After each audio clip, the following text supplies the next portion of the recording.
여러분 안녕하세요. 트렌드 코리아 톡톡 진행을 맡은 노무아입니다.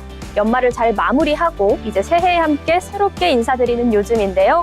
따뜻한 겨울이 되시길 진심으로 응원하면서 오늘 방송의 첫 번째 시간은 저에게 항상 중요한 트렌드를 짚어보는 현지의 기자의 경제톡톡으로 이어가 볼까 합니다. 이번에는 한 번에 무엇인가가 확 바뀌는 이슈를 짚어본다기보다는 그동안 준비를 해왔던 정책들이 우리 삶에 어떤 식으로 영향을 주게 될지, 그리고 이게 새해에는 어떤 변화로 자리 잡게 될지 그 트렌드를 짚어보는 시간이라고 볼 수 있을 것 같은데요.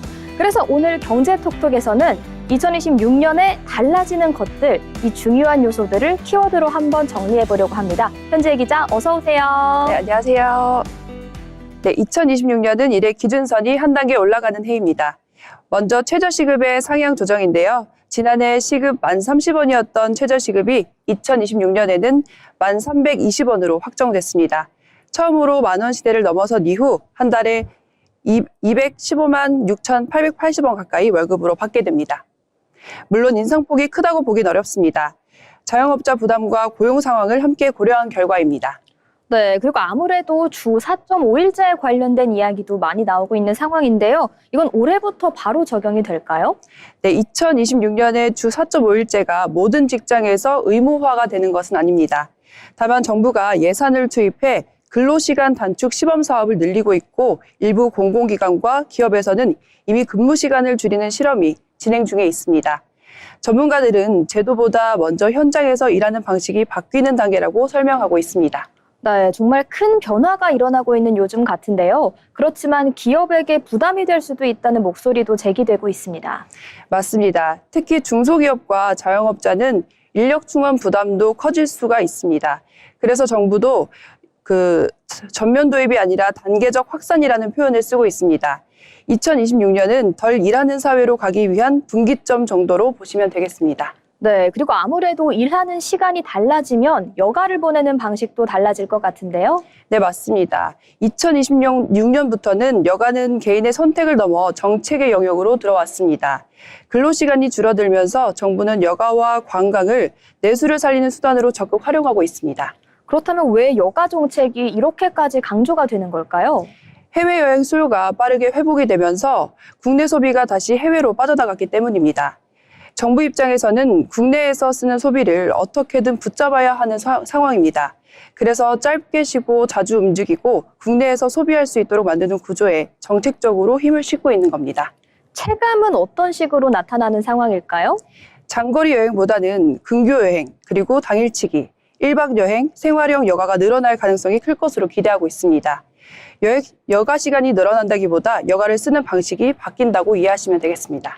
네, 이렇게 2026년의 트렌드, 노동과 여가에 대해서 간단히 짚어봤는데요. 이번에는 그 다음으로 중요한 영역이죠. 주거와 금융입니다. 집과 대출, 그리고 전세와 같은 문제에 대해서는 시청자들에 대한 관심이 특히 높은 분야라고 할 수 있는데 2026년에는 어떤 변화가 찾아올까요?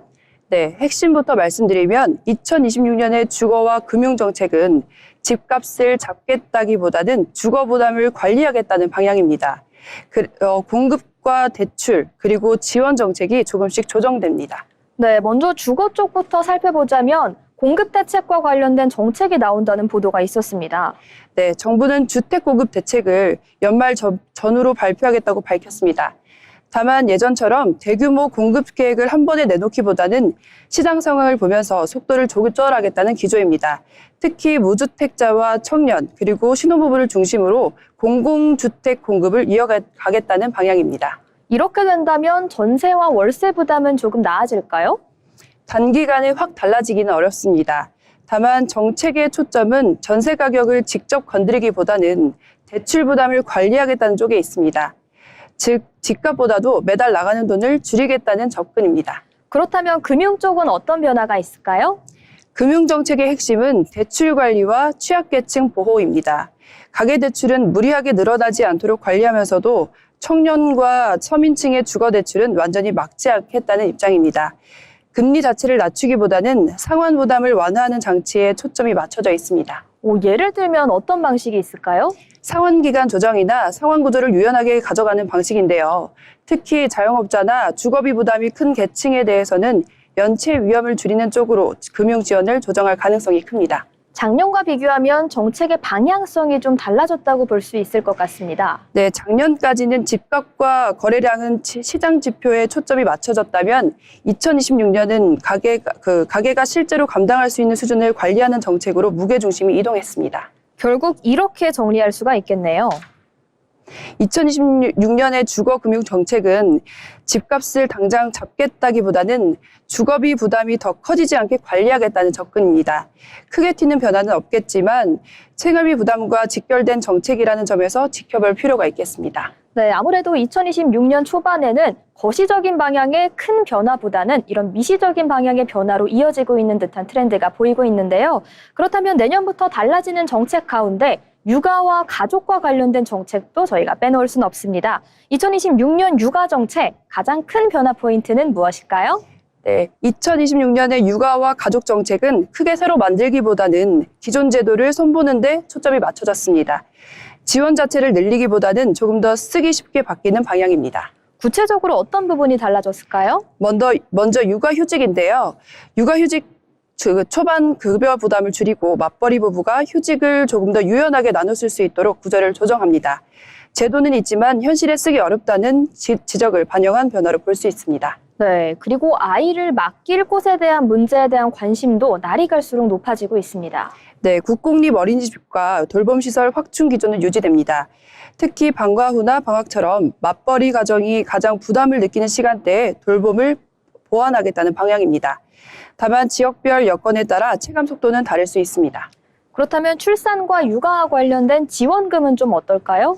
지원금 규모 자체는 큰 변화는 없습니다. 대신 신청 절차를 단순화하고 사용처 제한을 완화하는 쪽입니다.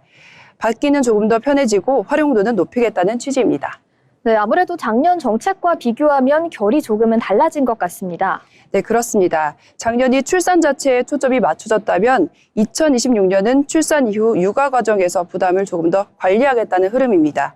단기 효과보다는 생활 여건을 정비하겠다는 접근으로 볼 수 있습니다. 네, 아무래도 단기적인 그리고 짧은 변화보다는 제반을 바꾸면서 큰 변화를 이끌어내겠다 이런 흐름으로 읽히는데 그렇다면 이것이 인구 감소 지역과 관련된 정책과도 연관이 있을 것 같습니다. 네, 맞습니다. 인구 감소 지역에 거주하는 청년과 육아 가정에는 생활비나 돌봄 지원을 조금 더 집중하겠다는 겁니다. 아이를 키울 수 있는 환경을 지역 단위에서 보완하겠다는 시도입니다. 네, 정리해보자면 2026년의 육아 정책 어떤 의미일까요? 네, 갑자기 모든 게 달라진다기보다는 조금 더 현실에 맞게 조정되는 단계라고 보시면 됩니다. 앞으로 현장에서 얼마나 자연스럽게 작동하는지가 중요한 포인트가 될 것 같습니다. 내년부터는 또 인구 감소 지역에 관련된 정책이 또 한 번 큰 변화를 겪습니다. 그동안은 이사를 오면 정착금을 지원하는 방식이었다면 이제부터는 매달 드는 생활비 자체를 직접 감면해주는 방향으로 바뀌었다고 하는데요. 특히 점심값 지원과 같은 정말 생활 밀착형 지원 방식이 눈에 크게 띕니다. 현재 기자, 뭐가 어떻게 바뀌는 걸까요? 네, 집은 싸게 해줬는데 살아보니 더 비쌌다. 이게 지금까지 인구 감소 지역 정책의 한계였다고 합니다. 그래서 내년부터는 이사비와 정착금 같은 일회성 지원보다 매달 나가는 돈을 줄여주는 방식으로 정책이 바뀔 예정이라고 합니다. 매달 나가는 돈이라면 구체적으로 어떤 예시가 있을까요? 네, 대표적인 게 바로 점심값 지원이라고 합니다. 내년부터 인구 감소 지역 일부 지자체에서는 청년과 기촌인, 그리고 공공기관 근무자 등을 대상으로 월 10만 원에서 많게는 20만 원 수준의 식비를 지원한다고 합니다. 현금이 아니라 지역 화폐나 식권 형태로 지급을 해서 지역 식당에만 쓸 수 있게 하는 구조라고 합니다. 그런데 점심값을 콕 집어서 지원하는 이유가 있을까요? 네, 있습니다. 인구 감소 지역에서 제일 먼저 사라지는 게 식당이라고 하는데요. 점심 손님이 없으니까 문을 닫고 식당이 없으니까 직장인도 남지가 않았습니다. 사람이 빠져나가면 상권이 무너지는 악순환이 반복이 되고 있었는데요. 그래서 이번 정책은 사람만 살리는 게 아니라 지역 상권까지 함께 살리겠다는 계산이 깔려 있습니다. 그럼 아무래도 점심값 말고도 달라지는 지원이 또 있을 것 같습니다. 네, 꽤 많이 있었습니다. 먼저 교통비인데요. 마을버스 무료, 시내버스 반값, KTX나 시외버스 할인과 연계하는 지역도 늘어납니다. 그리고 주거 지원도 바뀐다고 합니다. 예전에는 1에서 2년 단기 월세 지원이 많았다면 내년부터는 5년 이상 장기 거주 조건을 걸고 월세를 계속 지원하는 방식이 확대된다고 합니다. 결국 잠깐 살다 가라 이런 느낌이 아니고 아예 우리 지역에 눌러 앉아라 이런 방식의 지원인 것 같습니다. 네, 맞습니다. 전문가들 공통된 말이 이겁니다. 사람은 한 번 받는 돈보다 매달 나가는 돈이 줄어들 때 남는다라고 합니다. 그래서 2026년 인구 감소 지역 정책은 정착금 정책의 실패를 인정하고 생활 유지형 정책으로 방향을 튼 겁니다. 정리해보자면 올해는 새로운 정책이 급변하는 해라기보다는 이미 예고되어 있던 변화들이 우리의 일상 속으로 침투하는 한 해가 될 것 같습니다. 이렇게 2026년의 정책 방향성의 트렌드 편지혜 기자와 함께 지켜봤습니다. 지금까지 편지혜 기자의 경제톡톡이었습니다.